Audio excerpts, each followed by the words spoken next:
Okay, so I got asked, kind of um, how do I work? What's kind of the behind the scenes techniques that come up when I am working? And as I think a business alchemist, the business whisperer, um, working in co-creation with Source, and truly um, becoming one with my business through understanding that everything exists from source. So, in order for me to co create with my business and to put into the world, I have to understand that my business is me and I am my business and that we are one. And so, part of um, the work I do to know that I'm in alignment with source in the co-creation process of what does source want me to put out, what does source want me to be an example of and in the world that truly is just giving everybody else access to the same way that I work. I mean, there is nothing that I am doing that you yourself cannot be doing. And one of the things as I step into really following source is really understanding when am I working from a place of source and when am I working from a place of ego. And that being Aaron and the illusion of my separate self, and what are the actions Aaron needs to go do in order to create, which isn't working with source, and also is creating resistance and telling source that I don't trust source to work through me and deliver. So one of the things that I like to do, and it depends on the day and the time, and um, but I like to have a little meeting or a little check-in with source. And I use tools like Oracle decks. I do use tarot occasionally, but definitely Oracle decks if I want to really get connected and understand, like, what are you trying to tell me? Because I'm in unison with everyone and everything. And so what source is telling me applies to every realm within my life. And so today I had a little meeting, what I like to call my board meeting, with my team of angels, guides, ascended masters, and source himself to get connected in to just check in with the alignment of where I am at and what source would have flow through me. What is source trying to convey through this vessel of Aaron? And I pulled out two different decks that I have. I have probably 85 plus decks that I use and kind of just feel into the mood and the energy and what do I need to know. And today I pulled out my Mary Magdalene Oracle by Megan Watterson, which, if you don't know, one of the Gnostic Gospels, which is not included in the Bible, that's like a whole nother topic to get into. She wrote Gospels. So, in kind of her lessons from the teachings of Jesus. And if you've never read it, I highly encourage you to connect with that because she does such a beautiful job of connecting us to what Christ Jesus was teaching us. He really is an example. He's one of the ascendant masters I work closely with, along with Mary Magdalene, and many, many, many others. Um, to channel Source, to know that I'm co-creating with Source, and to know that I'm supported. And Jesus was here to teach us and point us back to our divinity. That was his sole purpose, is he came here to say, this is who I am, and this is who you are, and we are one and the same. So when we elevate or just kind of worship Jesus, we're in separation from ourselves, as well as we're in separation from the universe, because Jesus was teaching us the oneness of who we are, and that we are our souls, and that we are divine. We're fully human, and we're fully divine. And that's why he came down to this earth to walk the earth and spend time with us, is for us to remember that. And so today I pulled the card Soul Work. I'm in service to love. And what was so profound is it echoed what I just shared with you of how do we embody and know that we are fully divine, but we are also fully human. And so I'll just read a little bit out of the guidebook that comes along with the oracles, because this will actually do it really good justice. And I think just points to, I think, what comes through and what we're supposed to learn. And there's several of us, many of us, we all have access to this knowledge and information. The key is, can we embody it and bring it to life? And so this is the card. Oops, that's not the card there. This is the card. And so I was aligning, just checking in with myself today, and this reads, at the end of Mary's Gospel, after Levi defends Mary's vision and secret teachings of Christ in response to Peter's disbelief, he advises we should clothe ourselves with the perfect human, acquire it for ourselves as he commands us, and announce the good news. Mary 10:11-13.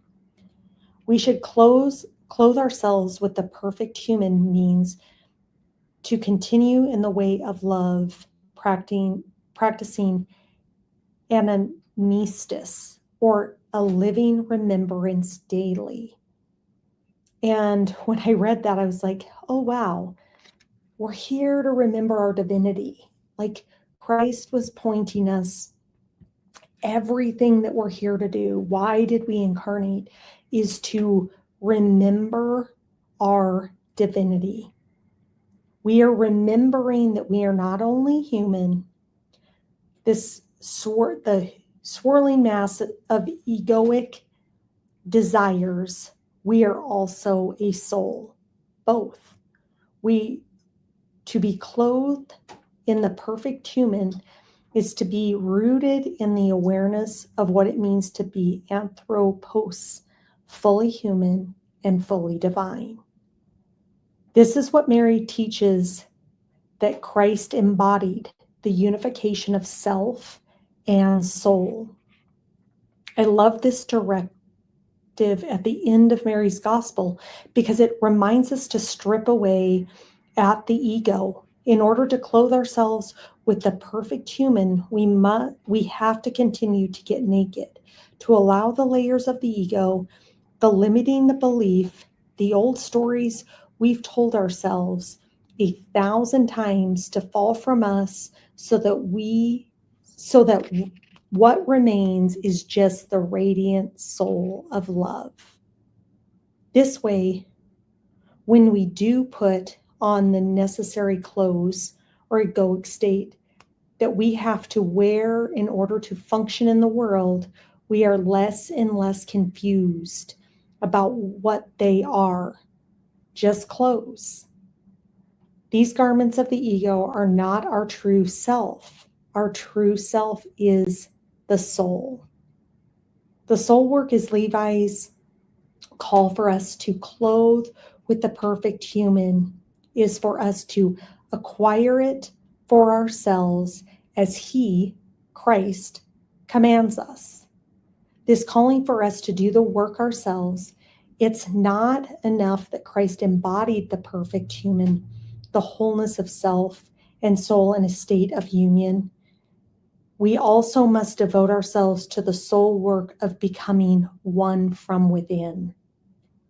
And the simple fact that we can, that it is possible to encounter the soul now in our human bodies, this is the good news, that we are part of the good inherent.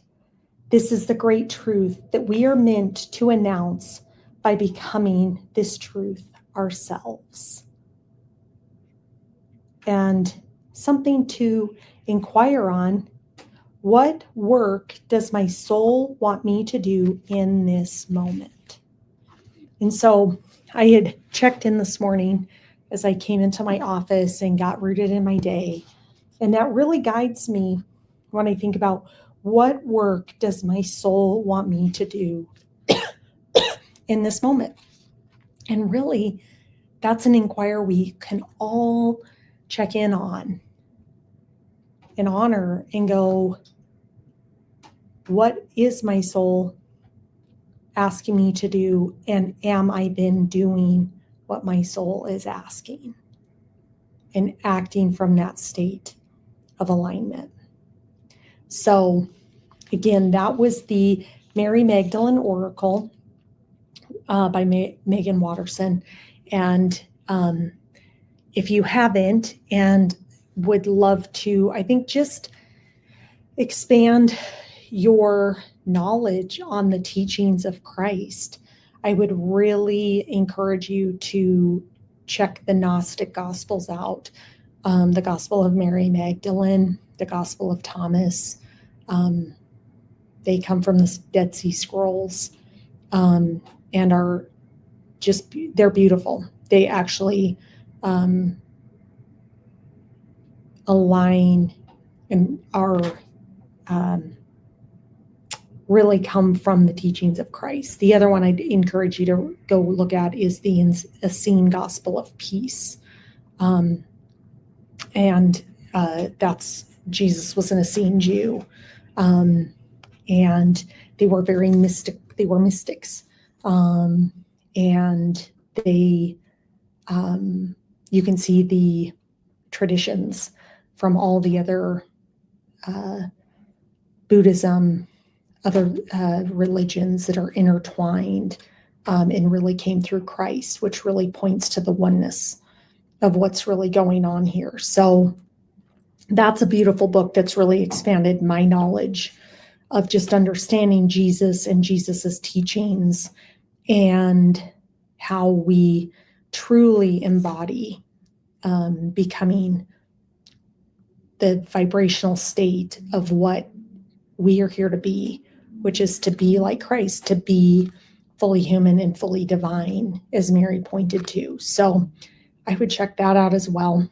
I tap in with that as part of my CEO meetings as well. So just kind of depends on the day and what my soul feels called to, that I will resource and tap into. And then the other card I pulled was from the Angelic Works of Healing Oracle by Alana Fairchild. And this one is how beautiful is this?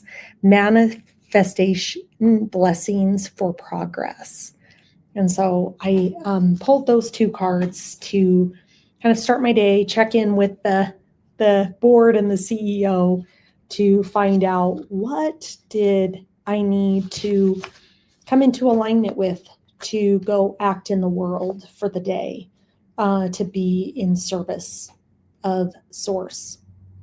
And I'll just read you, this has a lot of information, and I love her books because there's not only kind of what does a card mean, but then there's also healing, magic,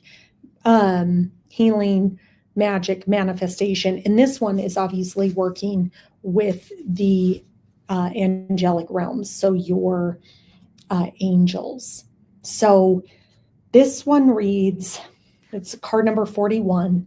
The soul knows how to manifest money and all the resources you need for peace and progress on your life path. Archangel Uriel brings the guidance that your heartfelt desires are not separate from nor in competition with anyone or anything. The fulfillment of your heart supports the liberation of all beings. Let go of the belief that you must constantly fight for what you want and relax into your heart to enhance the natural magnetic power in your life. There are many ideas for you to bring to fruition and many blessings that can flow through your loving heart for the greater good. Stand true in your purpose and expect your path to open for you. Your increasingly fearless heart will attract increasingly radical abundance and grace. One step at a time, all things will flourish in the goodness of divine grace. And I thought that was just, again, where you're working in co-creation with Source. You're not separate from it. You are not in competition with anyone or anything. And it's just a beautiful reminder to go, I'm here to work in alignment with Source. There is an ease and a peacefulness when you realize that. I think that that is so beautiful. And as I shared, I'm open for any and all questions that you might have of how do I align? How do I work? How do I tap in? What meditations do I do? Because we're energy. We are just here to align energetically, to allow Source to flow through us. And when we do that, we give everyone access to doing the same. And so I see the evolution of our planet of how do we rise in consciousness? How do we go from the lower 3 density energies to really moving into our heart space and into the upper realms of consciousness? Because when we're in our lower 3 realms, we're working from force. And when we move into co-creation, into this heart-centered consciousness, into this Christ-centered consciousness, we actually work from our power. Because again, we are our souls. We are fully human and we're fully divine. But we are here to work in co-creation with Source and to fully embody our divinity and make that expression, and to know that we are just, our ego is just clothing that we put on. And so I think that that's really just a powerful message. And that's how I align and step into what's being asked of me for the day. And how do I take that information and step into that? And to remember that the true self, our true self is our soul. And that we are here to come into that unification of self and our soul. So please continue to reach out. Please continue to engage. Please like, share, subscribe, comment, book a session, you name it. I am here as a vessel of Source. I'm here to help you actualize and activate your unique soul blueprint, to make it manifest on this earth and to achieve your soul's desires and to receive the infinite abundance of the universe that God is gifting us. So again, until next time, this was kind of a sneak peek behind the scenes, but until next time, just stay connected. I send you nothing but love and light, and am here in service to you and to humanity on this planet at this time.